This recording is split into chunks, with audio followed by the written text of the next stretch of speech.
We have some really hot breaking news from airstrikes going on over in the Middle East. So let's head over to the Red Sea and Gulf of Aden to break down what's going on over there. At least 13 anti-ship and land attack missile batteries were struck on Sunday, February 4th, when the United States and the United Kingdom militaries got together. We joined our navies, our air forces, even some special forces claimed to have hit more than 30 targets at 13 different locations in Yemen. Some came all the way from Texas, like these B-1 bombers from Ellsworth Air Force Base, who got their bomb on over the weekend. So good for them. They can check that off their recency and proficiency cards. Don't even do that again for a while. Now, one of the targets that was hit was this Red Sea port of Al Hudya in Yemen. And I'm probably not saying that name right, so forgive me for that. But 2 of the 13 locations were just outside the city here. Those targets were hit with multiple strikes in the dune area. And as you can see, this is the city here, and then they have the dune area is the desert area up to the northeast of the port there. Now, what's really important here is the port itself, because the port facilities for this city have been used by the United Nations to provide humanitarian aid, millions and millions of dollars of humanitarian aid since 2015, because Yemen's been in a civil war for nearly 10 years now. And the United Nations are doing their best to stave off a humanitarian crisis to a Middle East nation that used to export oil as their primary source of income. And in this region, they have a lot of fertile land. And there's not much fertile land in Yemen, but around this Yemenese port, there is some. And so they were exporting vegetables as well. Well, all that came to a halt, and they now have food insecurity issues and don't export hardly any oil at all that I'm aware of, and are reliant on imports now from the United Nations humanitarian and security assistance. It's completely reversed this country, the civil war that continues to rage despite all these other things that are going on now. And this port has been the target of the civil war over the last 9 years and has received damage. So it's not a full capacity port anymore. There's less available and working pier and crane space than there was in 2014 because of the war. So despite all those factors, the United Nations still manages to provide food and other things to the nation of Yemen as they go through their civil war. But my point is, arguably, this is one of the most important ports in the entire Houthi-controlled area of Yemen. And the United States and UK were very careful to target away from the port, away from the city itself. So very smart targeting here, in my opinion. So what has been the Houthi response to the action that continues even as I record this video for you? We're not done with them. The bombs are still coming, folks. So after this most recent round of attacks, the Houthi government did stage a parade. They invited, the people to come out with their guns and their kids, and the military was there, or the militia, whatever you want to call them, and they marched in solidarity of what they called the Axis of Resistance. What is that? Well, that is the proxy armies that are supported by Iran in Yemen, like these Houthis, but also in Iraq, Syria, and Lebanon. So they're calling themselves the Axis of Resistance now. So when you hear that going forward, that's who we're talking about. And one announcement that they made during this celebration, this parade, was that not only are they going to be continuing to target the ships that are coming through the Red Sea, but now they're adding the United States and the United Kingdom to that target list.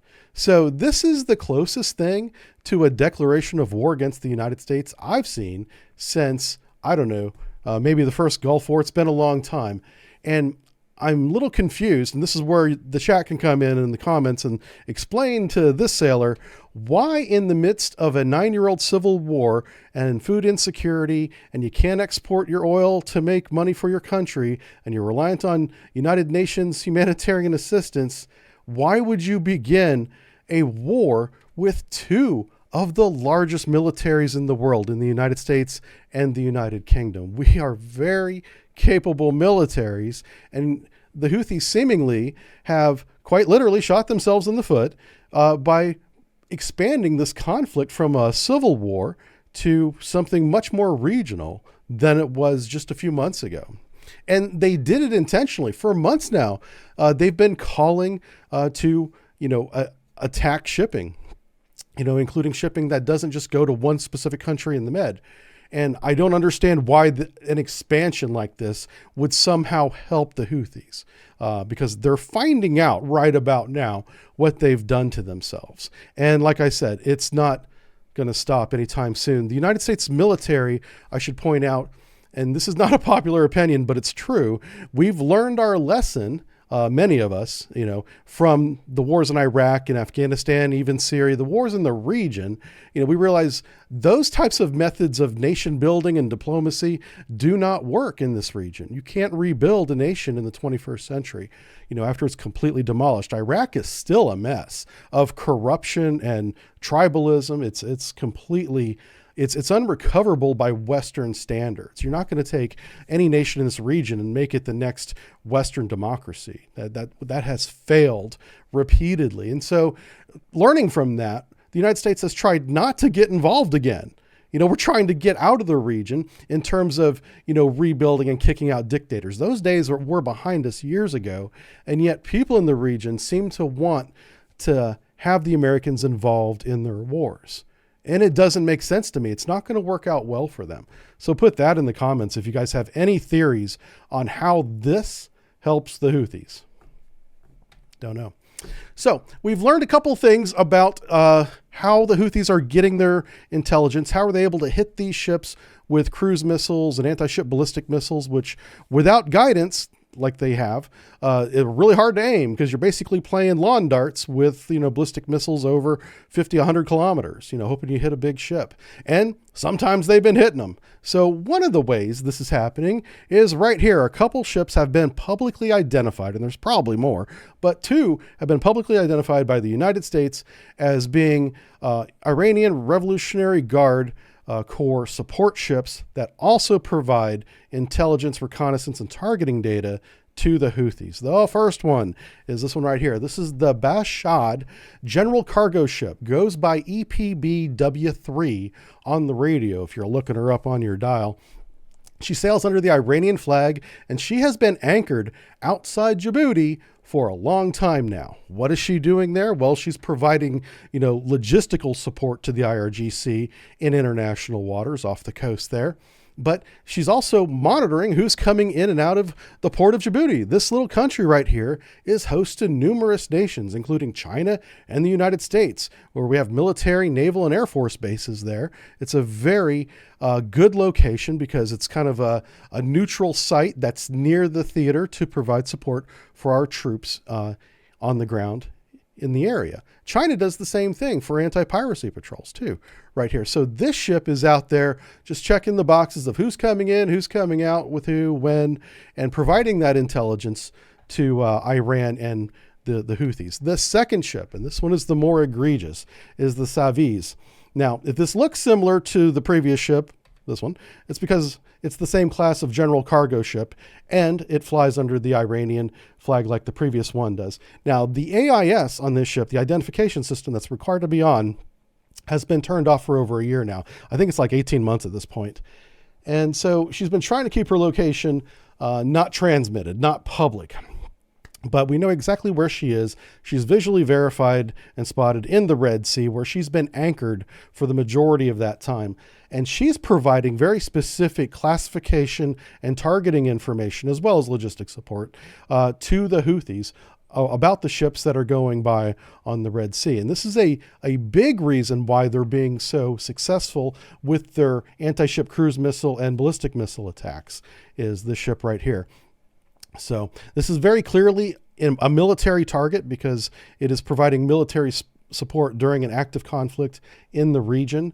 The same with this one here. These two would be well within the means and justification to board and take these ships offline.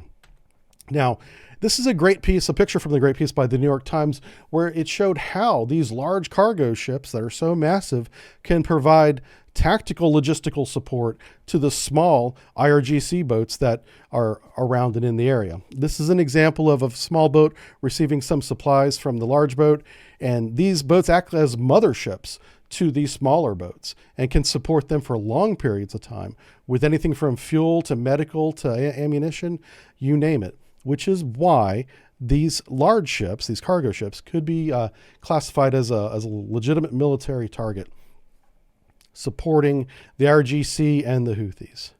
So this gentleman right here, this is Secretary of Defense Lloyd Austin, has made a statement as our attacks continue, whether they're missiles and bombs, special force operations, destroying these weapons ashore. Lloyd Austin is saying this sends a clear message to the Houthis that they will bear the consequences of their own actions.